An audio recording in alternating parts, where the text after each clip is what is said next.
Hi, இது மித்திலாவின் கதைகள். நான் உங்களோட மித்திலா. நம்ம கடைசியா போட்டிருந்த 2 திருக்குறள் அந்த அளவுக்கு ரீச் ஆகல.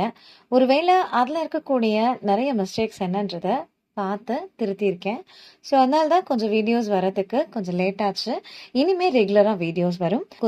ஒவ்வொரு திருக்குறளுக்கும் பொருள், அதோட ஒரு கதையையும் பார்க்கலாம். சரியா? இன்னைக்கான 3வது திருக்குறள், அதாவது கடவுள் வாழ்த்துல 3வது திருக்குறள். மலர்மிசை ஏகினான் மானடி சேர்ந்தார் நிலமிசை நீடு வாழ்வார். பொருள்: மலரின் மேல் அமர்ந்திருக்கும் இறைவனின் திருவடிகளை வணங்கி வாழ்பவர்கள் இவ்வுலகில் நலமாகவும் நீண்ட காலமும் வாழ்வார்கள். இப்போ இதை வச்சு ஒரு கதை பார்த்திடலாம்.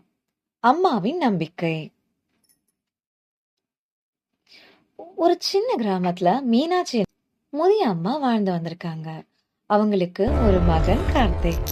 மிகவும் ஏழ்மையான வாழ்க்கை தான். தினமும் வேலைக்கு போனாதான் சம்பளமே கிடைக்கும். அதை வச்சு சாப்பிட்டு வந்திருக்காங்க. ஆனா மீனாட்சி அம்மா எந்த நாளும் இறைவனை மறக்கிறதே இல்லை.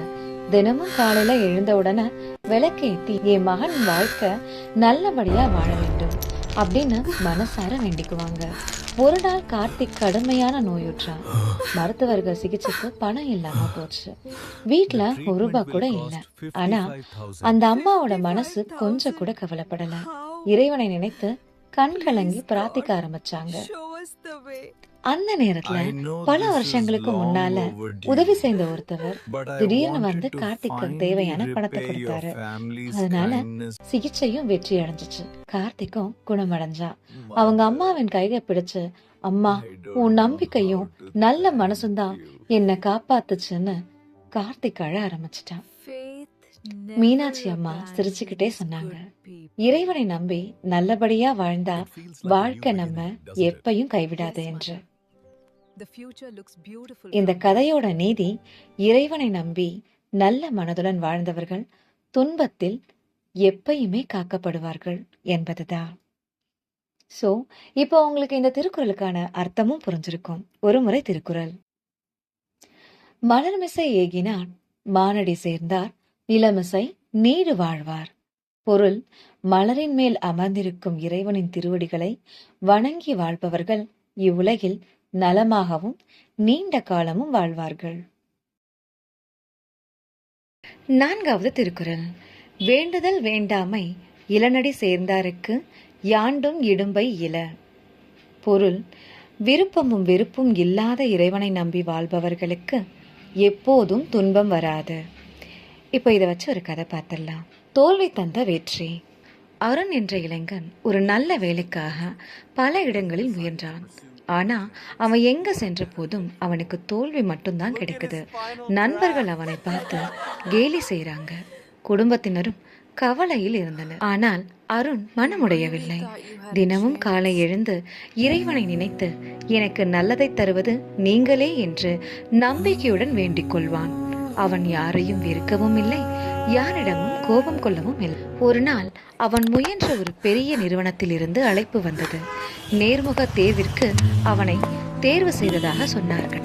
மிகுந்த ஆனந்தத்துடன் அந்த தேர்விற்கு சென்றான். நேர்முக தேர்வில் அவன் நேர்மையையும் பொறுமையையும் பார்த்து வேலை கொடுத்தார்கள்.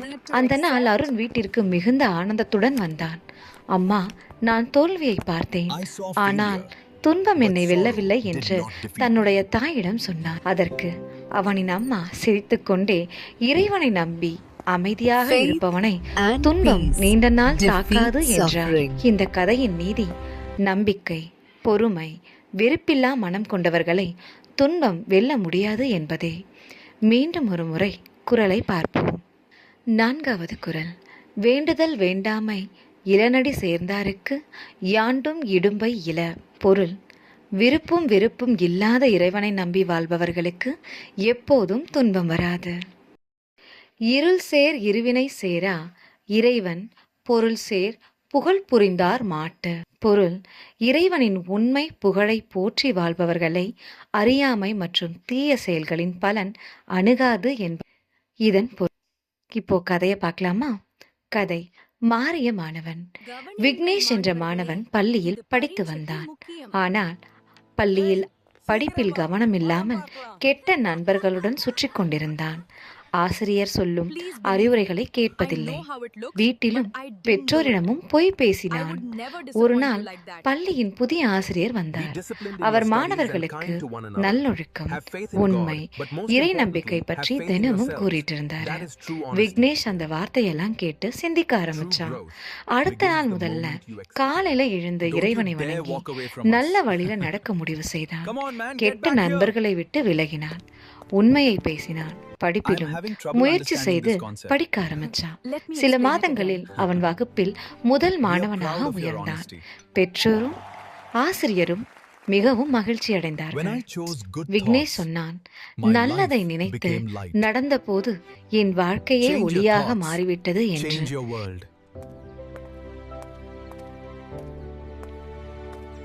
இந்த கதையின் நீதி, இறைவனை போற்றி நல்ல வழியில் வாழ்பவர்களை அறியாமையும் தீய வினைகளும் அணுகாது என்பதுதான். இப்போ 5வது திருக்குறளை மீண்டும் ஒரு முறை.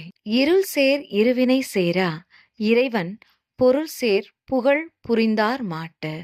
பொருள், இறைவனின் உண்மை புகழை போற்றி வாழ்பவர்களை அறியாமை மற்றும் தீய செயல்களின் பலன் அணுகாது என்பதே இதன் பொருள். இன்னைக்கு நம்ம ஒரு 3 திருக்குறளை பார்த்திருக்கோம். அதாவது மொத்தம் இதுவரைக்கும் 5 திருக்குறள்கள் முடிஞ்சிருக்கு. இனி அடுத்த வீடியோல மீட் பண்ணலாம். Bye bye.